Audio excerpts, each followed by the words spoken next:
7 মাসের প্রেগনেন্ট আমি। স্বামী বিদেশে গিয়েছে 3 মাস হলো। যাওয়ার সময় আমার স্বামী আমার হাতে 5,000 টাকা দিয়ে গেছিল। আর এই 3 মাসে সে আমার কোনো হাত খরচ দেয়নি। হাই রিস্কের প্রেগনেন্সি আমার। প্রতি মাসে ডাক্তারের চেকআপে থাকতে হয়। ডাক্তার দেখিয়ে ওষুধ আনতে প্রায় আমার 7-8 হাজার টাকা প্রতি মাসে খরচ হয়। তাছাড়া নিজের আরো কিছু পার্সোনাল খরচ থাকে। যতই প্রেগনেন্সির সময় বাড়তেছে আমার এটা সেটা খুবই খেতে মন চায়। জানি না আমার গর্ভে ছেলে সন্তান বা মেয়ে সন্তান কোনটা আছে, কিন্তু মার্কেটে গেলে বা বাজারে গেলে যখনই কিছু নতুন বাচ্চাদের জিনিস দেখি আমার কিনে আনতে মন চায়। মনে হয় এটা কিনে নিয়ে আসি, দেখলে একটা চোখের শান্তি লাগে। কিন্তু আফসোস কি জানেন, এই মাসে আমার স্বামী আমার জন্য হাত খরচ পাঠিয়েছে মাত্র 3,000 টাকা, তাও আবার আমার শাশুড়ির কাছে। তার কাছ থেকে চেয়ে সেই 3,000 টাকা নেওয়া লাগবে। আমার স্বামী বিদেশে যাওয়ার পর থেকে তার মায়ের অ্যাকাউন্টে, মানে আমার শাশুড়ির অ্যাকাউন্টে প্রতি মাসে 80,000 টাকা থেকে 1 লক্ষ টাকা পর্যন্ত পাঠায়। মাঝে মাঝে কোনো মাসে এর থেকে বেশিও হয়। সংসারের খরচ বাবদ আমার একটা ননদ আছে, তার খরচ সহ আমাকেও কিছু টুকিটাকি খরচ দেয়। কিন্তু সবচেয়ে খারাপ লাগে কি জানেন, আমার জন্য যে টাকাটুকু পাঠায় ওইটা চাইতেও আমার শাশুড়ির কাছে কৈফিয়ত দিতে হয়।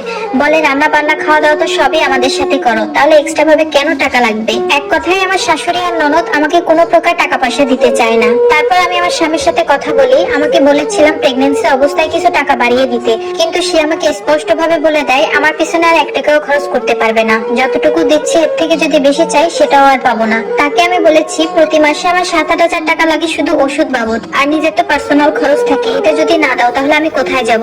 সে স্পষ্ট ভাবে বলে যে তুমি তোমার বাবার বাড়ি থেকে নিয়ে আসো। আমিও বললাম এতদিন তো বাবা মাই চালাচ্ছে, আর কত। তার সাথে কথা বলার সময় এমন একটা ভান করে যেন সন্তানটা আমাদের না, সন্তানটা অন্য কারোর। আমার পেছনে টাকা খরচ করা মানেই লস, সে এখন সেটাই বলে। আমার এই অবস্থায় সবচেয়ে বেশি প্রয়োজন আমার স্বামীকে। মাঝে মাঝে ঘুমের ভিতরে কেঁপে কেঁপে উঠে দেখি আমার স্বামী নাই, তখন যে কতটা কষ্ট লাগে সেটা আর বলে বোঝানোর মতো না। সকালে একবার, রাতে একবার শুধুমাত্র তার সাথে কথা হয়। এর মাঝেও যদি তার সাথে আমার কথা বলতে মন চায়, আমি যদি এক্সট্রা ভাবে ফোন দিই সে আমাকে ব্লক করে রাখে। যদি কোনোদিন টাকা পয়সার কথা বলি, সে এমনও হয়েছে আমাকে একটানা 1 সপ্তাহ ব্লক করে রেখেছে। মাঝে মাঝে 10 দিনও পার হয়ে যায়, তাও ব্লক খুলে না। বিয়ের পরে 1.5 বছর পর্যন্ত আমার স্বামী আমার কাছে ছিল, কোনোদিন আমাকে 500 টাকাও হাতে দেয় নাই। আমার বিয়েতে একজোড়া হিল দিয়েছিল, ওইটা পরে আমি ঠিক মতো হাঁটতে পারতাম না। তার কাছে আমি একদিন বলেছিলাম তুমি আমাকে একটা জুতা এনে দাও, কারণ এটা পরে সবসময় চলাফেরা করা যায় না, কিন্তু সে আমাকে এনে দেয়নি। অথচ তার যে পছন্দের জুতা, তার যে পছন্দের পোশাক সবই কিনে নিয়ে আসতো বাসায়। বিয়ের পর শ্বশুর বাড়িতে প্রথম শীতকাল আমার অনেক কষ্টে গিয়েছে, কারণ ওই শীতে আমার স্বামী আমাকে একটা শীতের কাপড় এনে দেয়নি। কারণ বিয়ের পরে আমি আমার বাবার বাড়ি থেকে একটা শীতের পোশাক এনেছিলাম, যেটা আমি গত 2 বছর ধরে ব্যবহার করতেছি বিয়ের আগে থেকেই। ওইটা দেখার পর আমার শাশুড়ি বলে যে তোমার আর শীতের পোশাক লাগবে কেন, এটা দিয়েই তুমি চালিয়ে নিতে পারবা। কথাটা আপনাদের কাছে হাসির মনে হতে পারে, কিন্তু আসলে আপু আমার কাছে যে কতটা কষ্ট লেগেছে সেটা মাত্র আমিই জানি।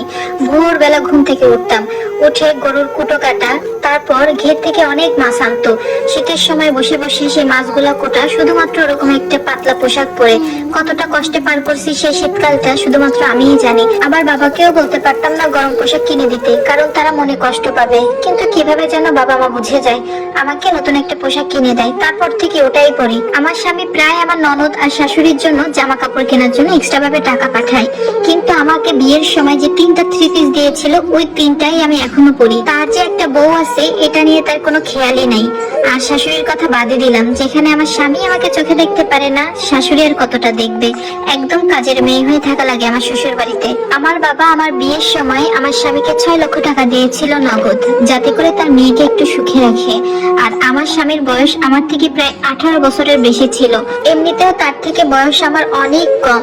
মানুষ বউকে দিয়েও রাখতে পারতেছে না, আর সে কিছু না দিয়েই অনেক অধিকার ফেলায় আমার উপর। শ্বশুর বাড়িতে তার মা আর বোন যে পরিমাণ কষ্ট দেয় আমাকে, 2 জন সুস্থ মানুষ থাকা সত্ত্বেও আমার প্রেগন্যান্সি অবস্থায় সব কাজ ঘরের করা লাগে। তাছাড়া স্বামীর অবহেলা আর অসম্মান তো আছেই।